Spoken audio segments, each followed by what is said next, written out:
So as we approach the end of the second term and, heading into third term, you know how to spell your scales and your chords and read all your notes and things like that. And we've talked about chord function and things. And I think it's fair to include in our program or your course of study, maybe like what's something I can do with all these things other than pass tests. I think the first thing to do is just say, well, you can harmonize stuff with them. When we learn all our 4-part and 3-part choral style writing, that's one way of doing it, where we're looking at sort of smooth voice leading from, one to the next. But you can also use this to harmonize, jazz charts and things like that. There's a lot of nuance and a lot of technique that goes into that, but imagine this video as a first step to say, well, what are some things I can do without too much experience, or with, using what I know to begin with. And the first thing is, if you have a melody, and this is already pre-harmonized, we're going to talk about things. And what happens if I just spell the chord and harmonize down from there? You'll get a kind of a disjunct line. It won't be very smooth if your melody's not real smooth. But as a starting place, that's a pretty good thing to do. Sometimes it makes really, really good results. And you can imagine, let's say this is 4 trumpets. The trumpet section is doing a soli or something like that. Because they're fairly agile, they can jump around, they don't mind things that aren't quite as linear as vocal lines. Although if you're Gene Perling, you don't care about that at all. But here's a really good example of something that works really, really well. This is my E dominant 7 chord. It's the 5 of 6. This is all of me, like the, right? That song, hopefully you know this, okay? And here, it's all chord tones. We've got, right? And we can just spell our E, G sharp, B, and D. So there's my B coming down, G sharp, and then my 7th is right down there. It sounds really good, right? And you just invert down here, right? Like this. Sounds just fine, okay? Same thing here in the A7. We have it sits, there's the root, there's the 7th, and there's the 5th, and you can just harmonize down, right? And then down just like that. It's great, okay?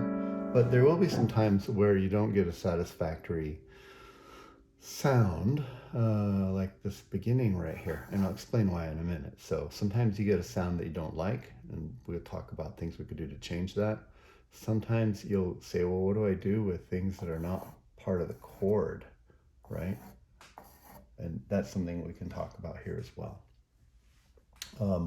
So let's just talk about, what do you do when you have something you don't like the sound of? This is a good example right here. C major 7, which is, C, E, G, B. There's my C, and there's my E, and my G, and my B. The problem, it doesn't sound very good. It doesn't sound terrible, right? It's great, and then, okay, great. But in isolation, this B is only a half step away from the C, and they're gonna sound, now it's better when you put the rest of the chord on there, right? But it really fights with it.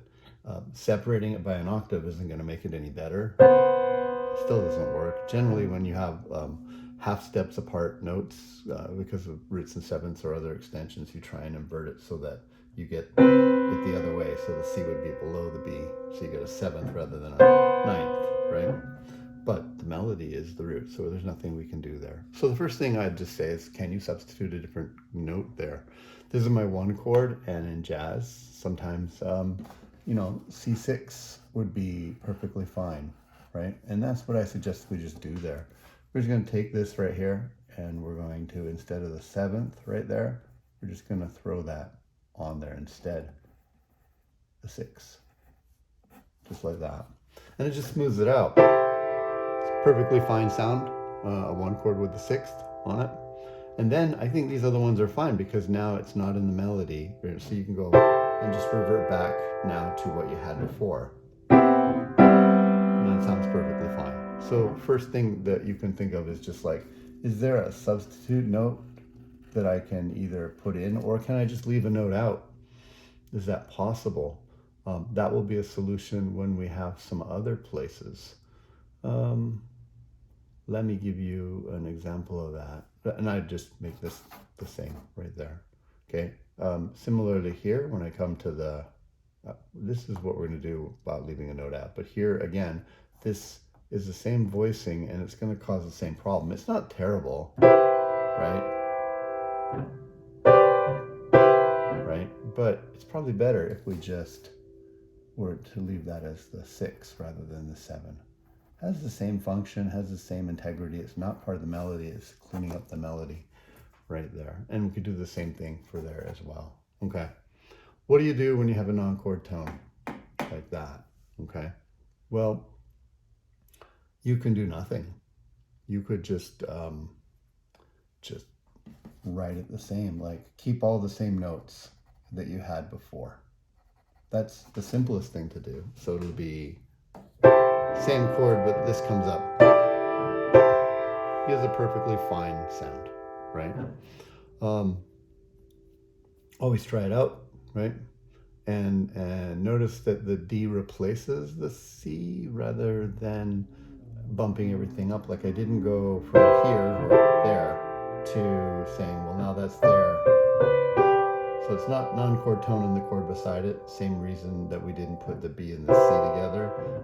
If you get too many notes close bunched up against the melody, unless it's an amazingly high part in the trumpets or something that makes it just stick out so much more volume-wise or color-wise, it's going to obscure your line. Okay, and unless you really like crunchy lines, that's also a possibility. But usually a strong melody that's not fighting. So again, I did the 6 voicing instead of the 7 voicing. Cleans it up, and then you can just go like, just seems fine to me, right? Now you can do other things. You can try and reharmonize. Like you could go from here to there, right? And make a chord that's in the key that acts as a linear chord to that, right? You could try, right? But so you go to E minor, that would be fine. That's just like adding a ninth to it right there, right? And you say, where's my root? And here's the second principle that I want you to think about, sort of like leaving out a note. We're leaving out the C because of this. Like you can drop roots. You can drop almost any note actually, but roots are going to be picked up by another section or the bass or the rhythm section down there. So it's fine to do that as well. So that's what I do, I think, just there. Again, it doesn't bother me if you go with the G, so the E, G, A, D, or you can open up and go E, G, B right there, either one. And it's just the taste. So if I go here and I'm just going to only move up to the D in the back, that seems perfectly fine. But if I wanted to add a little more crunch with it and harmonize with it, I'll go to the B instead. And that seems good, right? So you get more movement out of it. But check the sound. And if you have to write on the fly, it's perfectly safe to move nothing and just move that melody. Okay, so that's good here. This is all fine. This is all fine. Let's talk about these 2 notes right here. They're non-chord tones. This is this melody that goes. Okay, so when you have half steps into notes, sometimes that can sound fine. So we go like here. Sorry. Da, da, we're just there. We can go like, that would be fine. No problem. It's very crunchy, works just fine. If you want to give the other voices some movements, sometimes, so you can do the same thing here, or you could say, is this a diminished 7 voicing? These things can sometimes collapse in and out. It's a very, you hear this a lot, and so you can try it. So here, if we're going from here, dun, dun, dun, what happens if we collapse this into diminished 7 chord where the D sharp is part of it, right? So these notes are going to move to here, right? F sharp, A, and then C and E flat, or D sharp, F sharp, A, C. And you can hear it sounds just fine. Here's without it. That's good. But if we go here and we jump in, that can be a really nice way to clear our ear up and make it feel there. So it works here really, really well. Doesn't always work. Like it's not gonna work there well. I just know it's not gonna, but we'll listen to it and you can hear. So instead of just doing the same chord here, we'll put the D sharp on there like that. And then, you know, we're gonna have a C natural, right? We're gonna have an A, and then we're gonna have like an F sharp right there. And that's a diminished 7, harmonizing that. Collapses in really nice. Right? Good. Here, we'll do the same thing. Right? So if we harmonize this as a diminished 7, it works well. It's actually not a big trick because this is essentially an A dominant chord, but the A got replaced with the B flat, right? Which will kind of lapse in right there. So, but it's kind of a cool sound to have diminished chord, and then, right? And then we're on to the D minor chord, right? So try diminished 7 chords, or if there's a different flavor of chord, like this sounds really good as a minor 7 chord above the root. There, that's what we did. That sounds pretty good too. Okay, and then what to do about this? Well, nothing. You could just go, right? And then, right? So, G, F, D, C. You could do that. Or you could say maybe the F is too close and we're going to just substitute it out for this, which means that we're down to the A as well. That works fine too, right? So we're like, bum, bum, bum, and then, you know, bum, bum, that's fine, right? So it could look, let's not put the F there. Let's get it out of the way, just like we got, you know, maybe out of the way of the C and the D together right there. So it's going to be an E and a C off to the side, and your A, oops, your A right there. That's possibility, right? And it sounds pretty good, right? So, okay. Or we can look back at our other technique and try and be consistent, which is if I've got this, right? I've got my D and my C and my A, and then this is my sub for my F right there, right there. What if I take this and harmonize up? Right? And to a certain degree, any of them is fine. You can spend a lot of time sort of playing them and listening and micromanaging it, and probably just want to get on the way. However, and like I said, for myself personally, I like a little bit extra support for that odd number out. If it sounds okay, I'm gonna do the rest of this chord here, but I'm gonna bring the A up to the D right there, so there's movement, right? So it's like, right? So I'm gonna do the same thing here. When I come out of here, I'm gonna go for my diminished 7 chord, right? And then I come up to a diminished 7, come down into here. And now when I do this, I'm gonna bring my E up instead of having it be on the D. And don't worry, there's still the sound of the arrival because your bass line brings that root in there. You're not gonna miss it, right? I like it being the same idea. I like having that same supported idea right there, harmonizing it out so the melody doesn't feel so alone. So in the end, I'm gonna go a G, and I'm gonna take my D and move it up to an E, and then I've got my C. It looks like an A minor chord, but remember that's just over top of a D. So it's like I've got an 11th supported with a 9, like that. Just a little lusher. You can do it the other way, right? But again, just laying it in with the chord is fine. Remember to check maybe the F is not the right note here because it clashes against the melody. Sometimes it's perfectly fine though. Okay, here, this one, the E flat. Just, you know, if we're using our old bag of tricks, we're here like this. That sounds great, but what do we do with that E flat? If we try and use a diminished 7 chord here like we did before, it sounds wrong to me. It's okay. It doesn't sound quite the same, like it's locking in like I want it to. And I would be tempted to just go, right? And then just like that. Maybe I will move this one down. I know that these are right beside each other. It's a whole step, which we've been trying to have been avoiding occasionally here. I just listen to it. Sounds okay to me. If I'm writing for trumpets, you know, this is a low concert E right here where I'm going to. This is already pretty low. And that's the lowest note a trumpet can play. It's going to be their F sharp right there. Poor fourth trumpet is down there, right?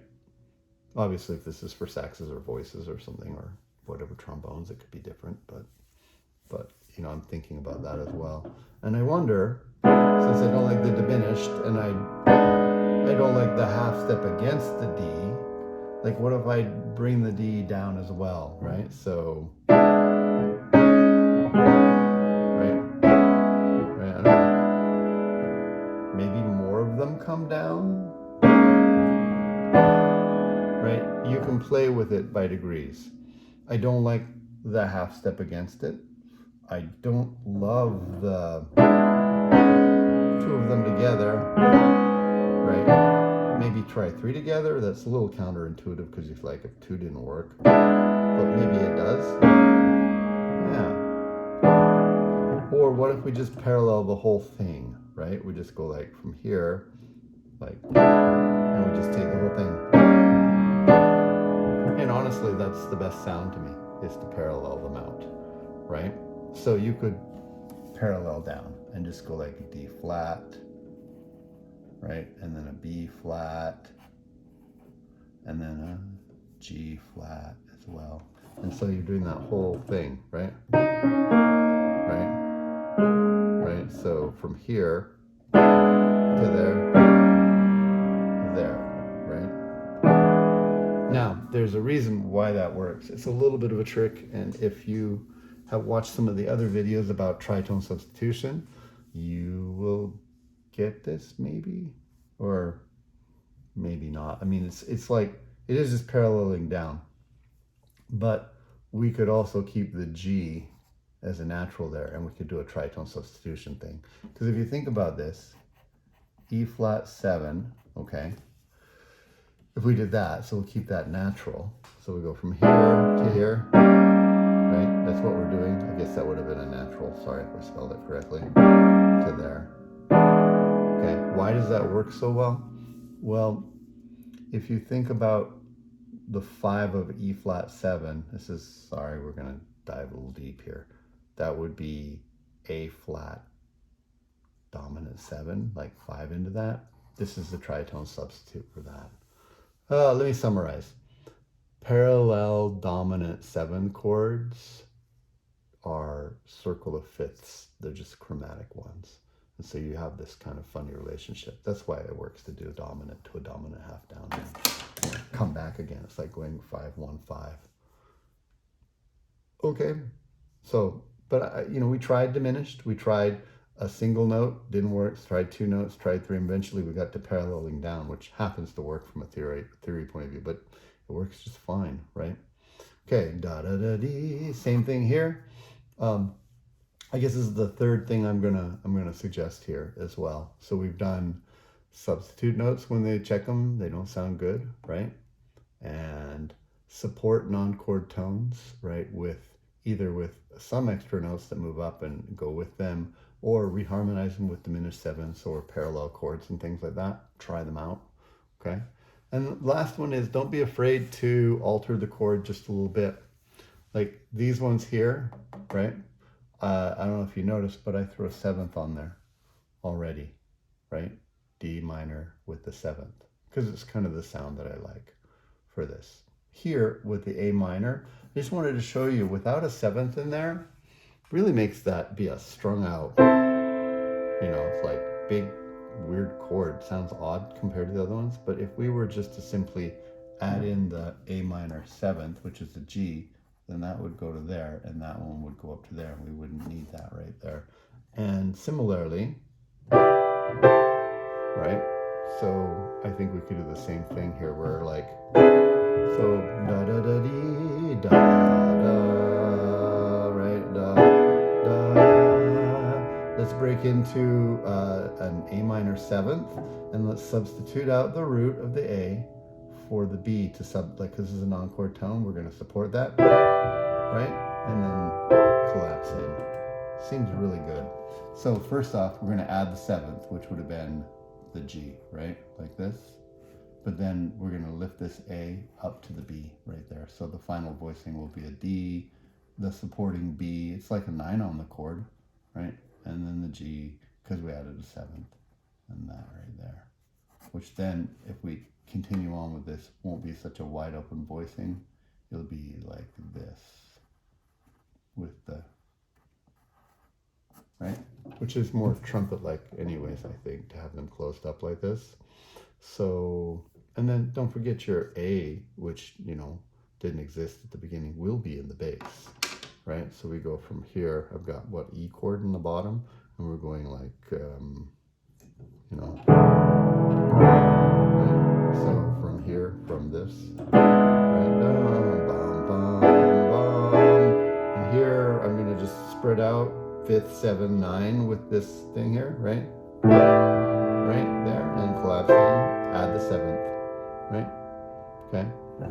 And then you have to do sort of the same thing here on, like this is a non-chord tone. I don't know, I'd stick an A right there, even though this is a D, F sharp, A and C chord.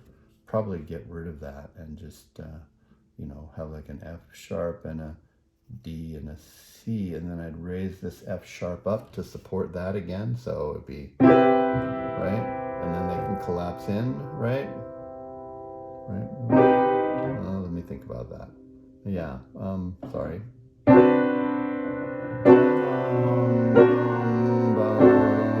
Do nothing.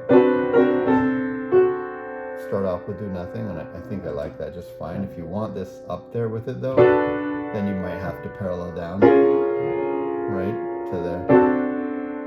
Yeah. Depends on how much you want to emphasize this and how much you want it to be the same, right there. If I had the A here and was going like D, F sharp, A, and this is, you know, swapped out for the C, then I would parallel down like I did here. If I open up the voicing and have the F sharp right there and this D and like that, then this is fine just leaving open, I think. You can hear the difference in the sound. So if I'm up here like this, right, I'm using this and then I use the notes from the chord, then I like the idea of kind of like coming down like this. Just like we kind of did here. However, if it's an F sharp and it's open like that right there, then I don't have a problem with just being like that, right? And then coming into, you know, like that. It's fine, right? Whatever we did here, I would do again there, okay? This is a really beginning way of voicing, and yet it takes what you know about chords and have been learning in first year theory and gives you something functional. Again, listen. If you don't like something because it's bunched up against the melody, happened here too. Consider dropping that note out for a different chord or just dropping down lower in the chord, right? You can harmonize non-chord tones just with the same chord, or you can support them a little bit or a lot, right? Or try harmonizing with diminished 7 chords if that's the sound of the piece. Like, this is a half step away, so it works really, really well, right? That sort of, right?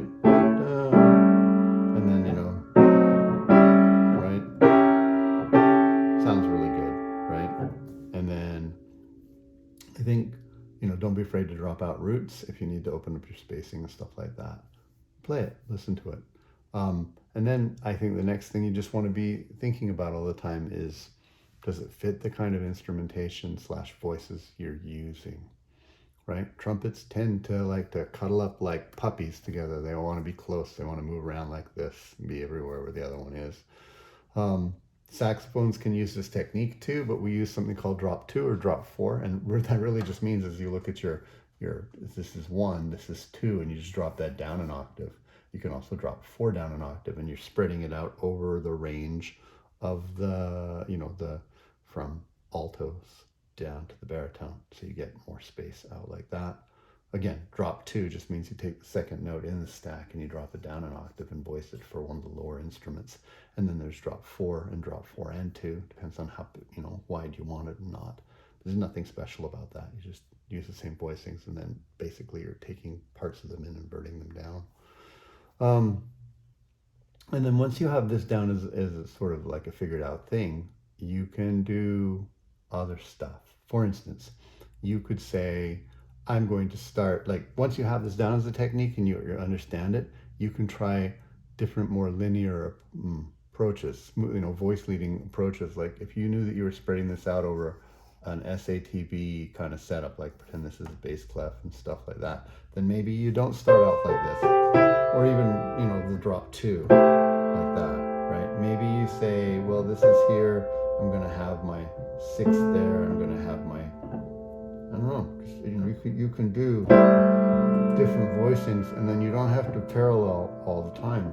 You could say, well, this is coming down to there, so maybe it's like this, and then they jump in like this, like, I'm missing the A at this point at the root, but that's in there, and then it comes into there. You can have them move this way. You can take parts and pieces if you don't want all 4 lines, if you're just doing like 2 or 3 part harmony, and say like, what's my smooth line that I want? And that's more a lyrical way of doing it. And that's more of a linear approach, that the stuff in between doesn't matter as much as the arrival point, so make it smooth and make it interesting. That comes with experience, and you have to try stuff out. You have to write it and play it. This is a good place to start.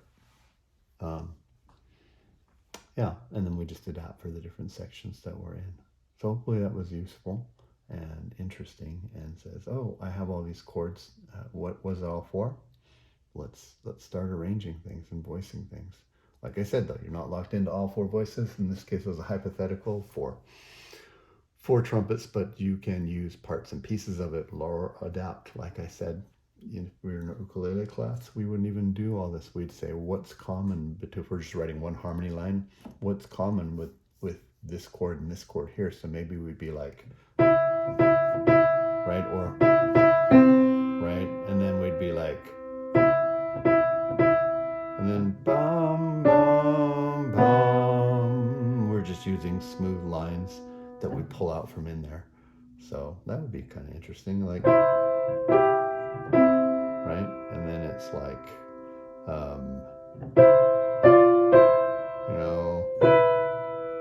yeah, right? I'm just using sometimes paralleling and sometimes just keeping inside there, right? You can make interesting, cool harmony lines like that.